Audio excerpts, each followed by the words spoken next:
This is Matthew Kratter's Bitcoin University.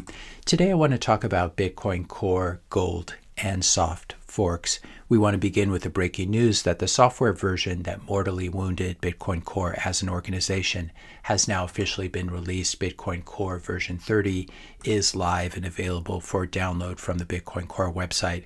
I definitely do not recommend downloading this and running it. I view it as an attack on the Bitcoin network and as actual malware. As Jimmy Song writes here, monopolies don't last forever, clearly referring to the demise of Bitcoin Core, and pushing through this update really has destroyed them as an organization. They've lost 20% of the network, as we can see here, over the past few months. Hopefully it was worth it for them. Bitcoin Not's currently at 21%. So we're living through historical times. If we look at the release notes for Bitcoin Core, we can see that they have, it says here, in accordance with the security policy, we will in 2 weeks disclose low severity vulnerabilities fixed in version 30. There are 5 of these, but the irony of this, of course, is that version 30 ships with one of the most high severity vulnerabilities we've ever seen in Bitcoin, which is this policy change of increasing data carrier size, increasing the amount of data you could put in an op return is increased to 100,000 bytes, up from 83 bytes. So this is just completely reckless mempool policy. As Satoshi writes here, Bitcoin Core version 30, now with optional monetary use. Core 30, the last update you'll ever regret installing. Warning, may remove policy diversity, weaken monetary incentives and node power, use irresponsibly. Side effects include homogenized mempool, clear text CSAM, spontaneous taproot wizardry, and interest in shitcoins. I think Chris Sota here has an interesting summary of the op return war that we've just been through and that's continuing. He writes, the entire op return war has been fascinating to observe. From the beginning, the core developers have tried so many angles to gaslight Bitcoiners into believing that what they're doing is good for all.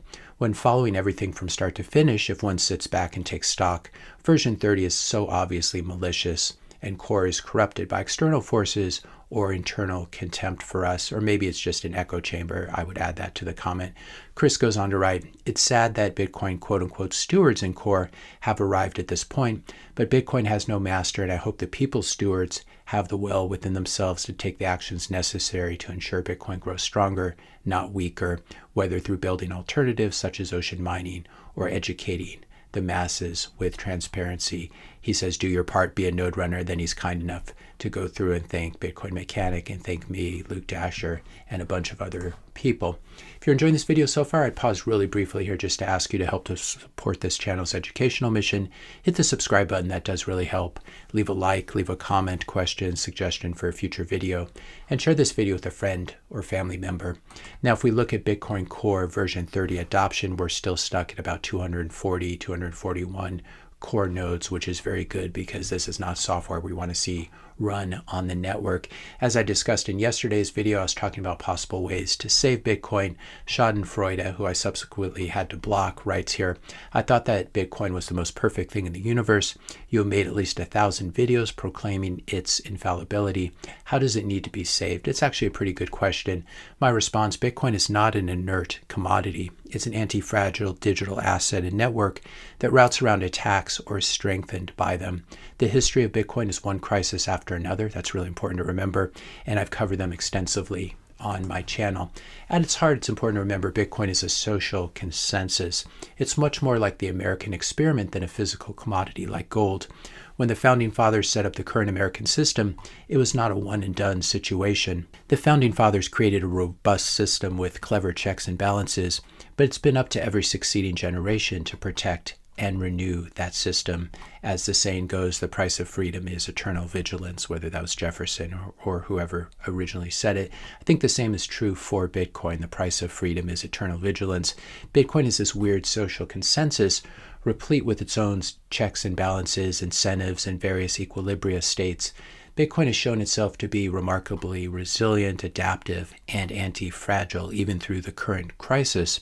People who have been scared by the current crisis are welcome to retreat to physical gold. I know there's been some talk of this, but we still come up against the fundamental properties of gold, which are inferior to Bitcoin because gold is bulky, it's hard to store, it's hard to verify, it's hard to move around.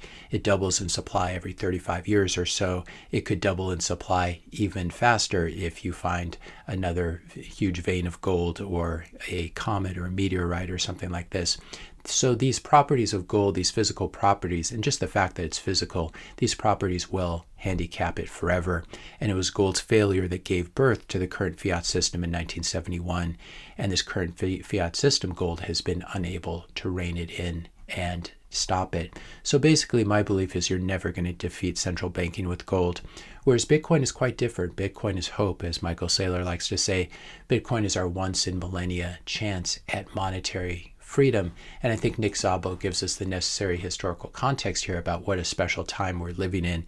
Nick writes, the last time 2009 to 2011 happened, basically the birth of Bitcoin and early adoption, the last time this happened may have been circa 4600 to 4598 BC in the Danube Valley, modern day Austria, I suppose, when they started making gold beads, a much better store of high value than copper or shell beads. So we're still living through this monetary revolution.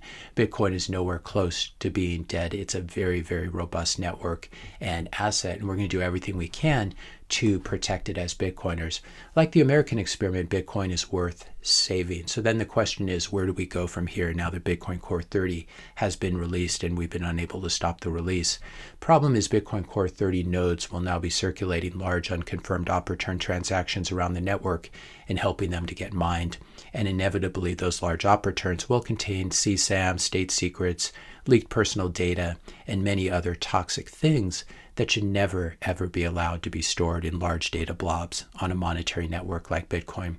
For this reason, there seems to be a growing consensus in the meaning of agreement to limit op return data at the consensus level. And it's important to notice here when people say consensus, there are two ways of using it, one in the general sense of agreement, one in the technical sense of Bitcoin consensus and consensus rules. So we have mempool policy, which is what we've really been focused on for the past few months with Bitcoin Core 30, and it's blowing open the op returns as mempool policy.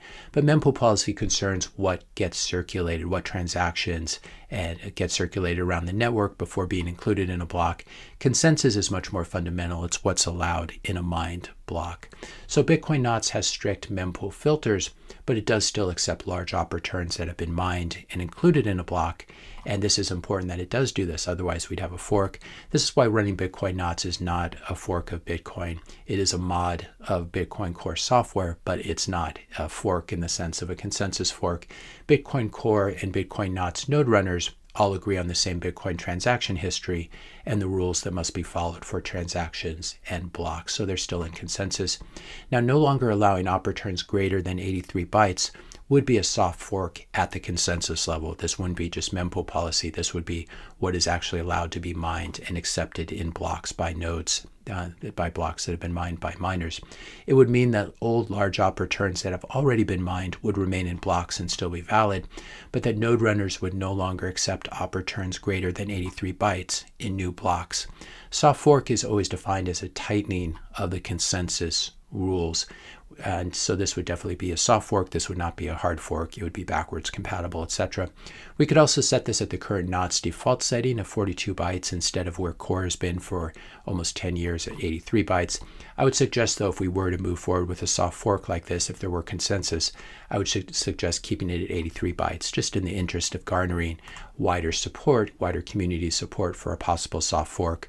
And Pierre Rochard has interestingly recently put forward the idea of using a soft fork to completely remove op returns at the consensus level. So I would say keep them at 83 bytes, but he's actually advocating for completely removing them. He writes here, this was October 11th, so recently, then let's entirely remove op return with a soft fork. This would be a consensus level change.